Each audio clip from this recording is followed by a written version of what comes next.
पाकिस्तानियों ने भी एक बड़ा अहम किरदार अदा किया था, जो यहाँ उनकी फैमिलीज़ हैं, उनको मोबिलाइज़ करने के हवाले से, पार्टी को डोनेशंस देने के हवाले से, एक उन्होंने एक बड़ा कलीदी और एक अहम किरदार जो है, वो उनका रहा इस हवाले से। तो 18 अरब डॉलर जब हमने हुकूमत संभाली, उस वक्त तरसीलात ज़र थे। वज़ीर आज़म साहब ने ओवरसीज़ पाकिस्तानियों को कहा कि अपना पैसा बैंकिंग चैनल्स के ज़रिए पाकिस्तान भिजवाएं। आपने देखा कि पिछले साल 30 अरब डॉलर की तरसीलात ज़र आई, जो कि इस साल जो नंबर्स आ रहे हैं, जो 8 माह के, उसके मुताबिक ये 30 अरब डॉलर से भी ज़ायद इस साल इंशाल्लाह रिकॉर्ड तरसीलात ज़र होंगे। वज़ीर आज़म इमरान खान साहब ने भी बदले में जो हमारे इंतखाबी मंशूर का हिस्सा था कि हम ओवरसीज़ पाकिस्तानियों का माजी की हुकूमतों को पैसा अच्छा लगता था, उनकी सर्विसेज अच्छी लगती थी। जब वो बैरून मुल्क, यहाँ से कोई बैरून मुल्क जाता था तो उनकी आओ भगत करते थे, वो मेहमान नवाजी अच्छी लगती थी, लेकिन उनको कोई बाख्तियार बनाने के लिए तैयार नहीं था। चाहे वो नवाज शरीफ की हुकूमत हो, चाहे वो जरदारी की हुकूमत हो, बैरून मुल्क पाकिस्तानियों को हमेशा नज़रअंदाज किया जाता रहा। उनकी जो सबसे बड़ी इंपावरमेंट और जो सबसे बड़ा मुतालबा था, वो मुतालबा था बैरून मुल्क पाकिस्तानियों को वोटिंग राइट फराहम करना। आपने देखा कि हमने उस हवाले से लेजिस्लेशन लेकर आए, कानून साजी की, ओवरसीज पाकिस्तानियों को हमने उनको वोटिंग राइट फराहम किया।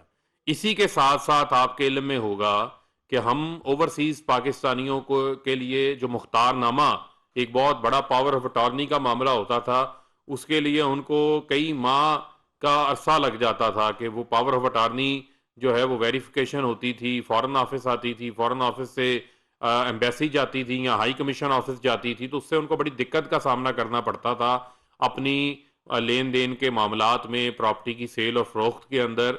वो पावर ऑफ अटारनी जो है वो हमने ऑनलाइन की, उनके लिए आसानी पैदा की नादरा के साथ मिलके।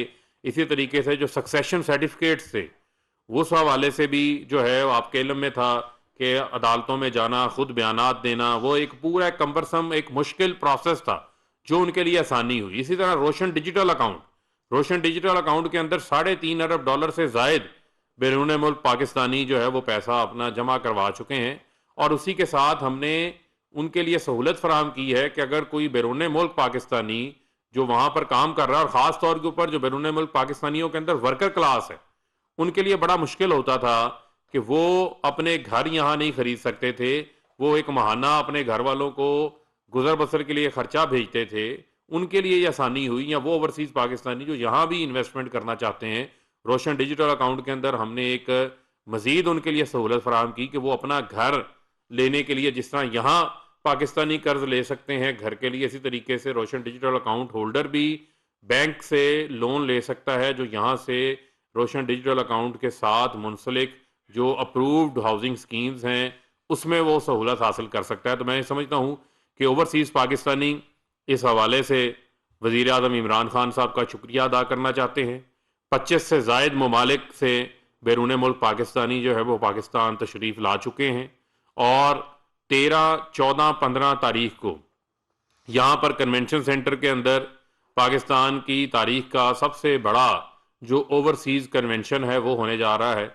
और 15 तारीख को वज़ीर आज़म इमरान खान साहब भी बतौर मेहमान खसूसी के तौर के ऊपर बैरून मुल्क पाकिस्तानियों के साथ खताब करेंगे।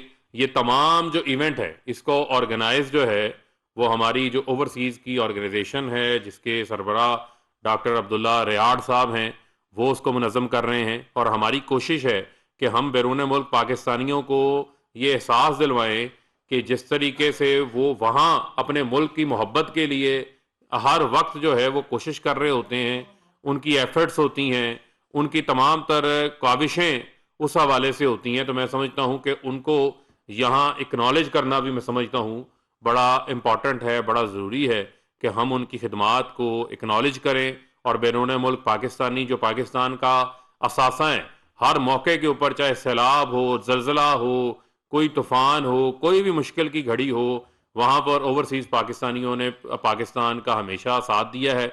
और आपके इल्म में है कि पाकिस्तान तहरीक इंसाफ, वज़ीर आज़म इमरान खान साहब अमेरिका चले जाएं, यूरोप के किसी मुल्क के अंदर चले जाएं, आपने देखा कि उनके रिकॉर्ड वहाँ पर जलसे जो हैं वो बन जाते हैं, लोग दूर दूर से उसमें शिरकत करने के लिए आते हैं। तो मैं समझता हूँ कि ये बड़ा एक अहम और इम्पॉर्टेंट मामला है कि ओवरसीज़ पाकिस्तानी अपने प्राइम मिनिस्टर को अपनी सपोर्ट फराहम करना चाहते हैं और उनके साथ जो है वो भी डट के खड़े हैं।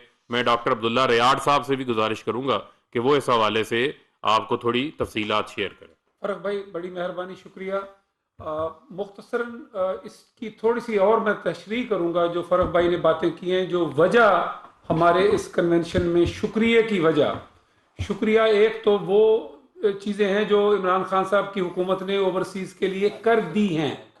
3 साल में पाकिस्तान की तारीख में कभी किसी हुकूमत ने किसी एक सेगमेंट ऑफ द सोसाइटी के लिए इतनी इस्लाहात, इतनी फोकस्ड डिलीवरी आज तक नहीं हुई।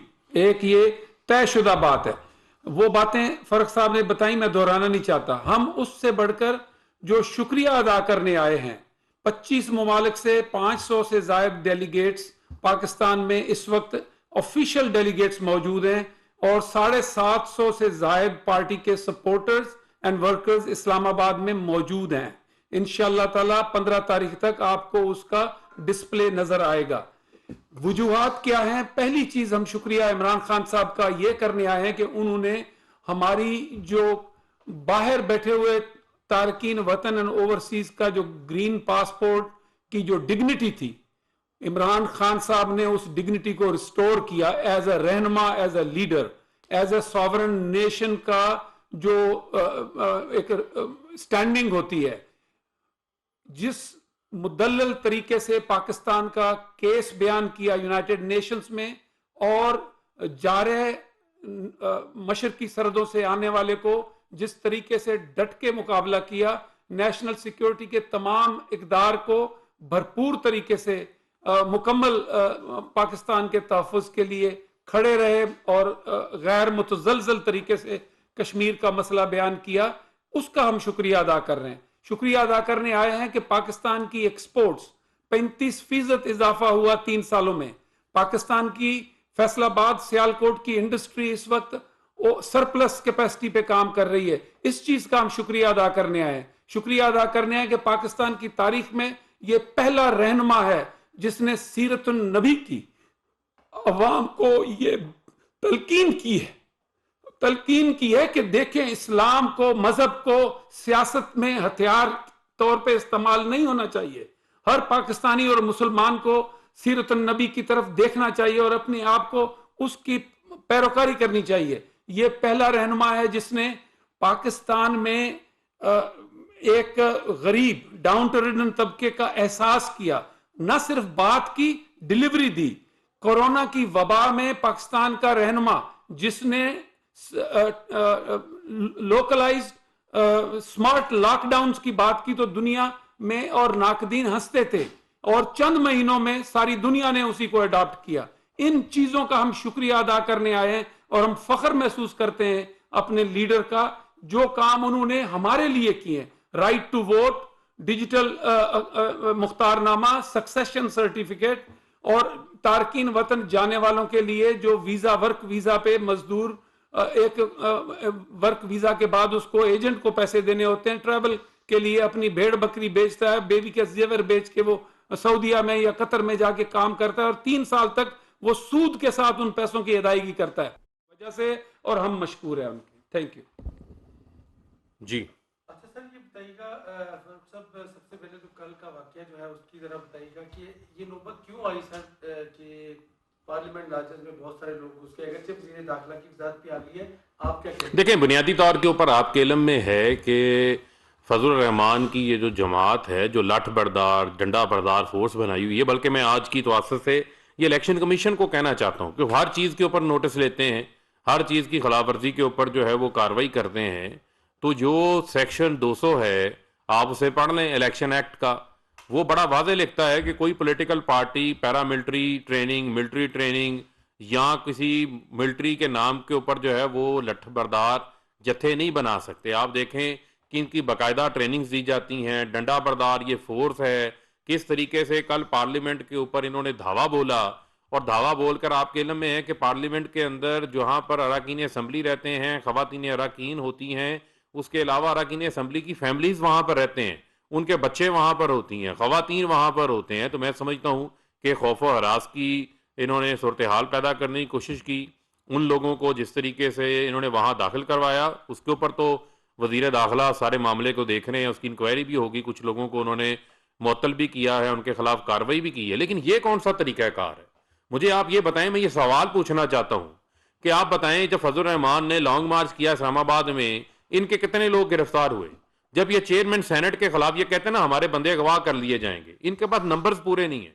ये जो शिकस्त खुर्दा लोग होते हैं, ये उनकी निशानी होती है कि वो ऐसी बातें शुरू कर देते हैं, इनसे नंबर्स पूरे नहीं हो रहे, इन्होंने कहा जी हमारे लोग अगवा कर लिए जाएंगे।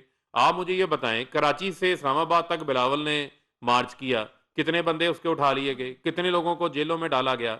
जितनी जमहूरियत के अंदर एहतजाज के हवाले से हमारी बर्दाश्त है, वो आपने कभी नहीं देखी। आपने देखा था एक पूरे सूबे का रास्ता रोक दिया था शहबाज शरीफ ने, नवाज शरीफ ने, पूरे पाकिस्तान की आंसू गैस वहां चला दी थी इन्होंने पकड़ के। वहां पर रबड़ की गोलियां हमारे पुरअमन एहतजाज के ऊपर चलाई जा रही थी। हमारे कारकुनों को जो है वो धरने के दौरान जिस तरीके से गिरफ्तार किया जा रहा था, दहशत गर्दी के पुरअमन कारकुनों के ऊपर पर्चे बनाए जा रहे थे, वो ये तारीख भूल गए हैं, वो ये अपनी हिस्ट्री भूल गए हैं। हमने ऐसा कोई इकदाम नहीं किया। इसके बावजूद चेयरमैन सेनेट के खिलाफ अदम एतमाद लाए, कितने मेंबरान इनके अगवा हो गए, कितने लोगों को उठा लिया गया। हमने कितने जॉइंट सेशंस के ऊपर, कितने अहम मौका के ऊपर जो बिल थे जहां पर थिन मेजॉरिटी थी, कितने लोगों को इनके अगवा कर लिया। जो ये आज अगवा करने का शोर मचा रहे हैं, ये वो तमाम हीले बहाने हैं जो ये उनके पीछे छुपने चाहते हैं। पहले ये फोन कॉलों के पीछे छुप जाते थे, अब ये अपने मुंह से कह रहे हैं जनाब फोन कॉल्स नहीं आ रही। मैं इनको ये भी कहना चाहता हूं, ये जब अदम एतमाद नाकाम होगी तो फिर हम इनको फोन कॉलों के पीछे नहीं छुपने देंगे। ये अदम एतमाद इन्होंने अपनी नाकामी के ऊपर दस्तखत करके आसिफ अली जरदारी, शहबाज शरीफ और फजल रहमान ने कौमी असम्बली में जमा करवा दी है। और हम ये चाहते थे कि ये जमा करवाएं ताकि एक बार जो है वो इनका मामला एक गो के अंदर जो है वो समेटा जाए।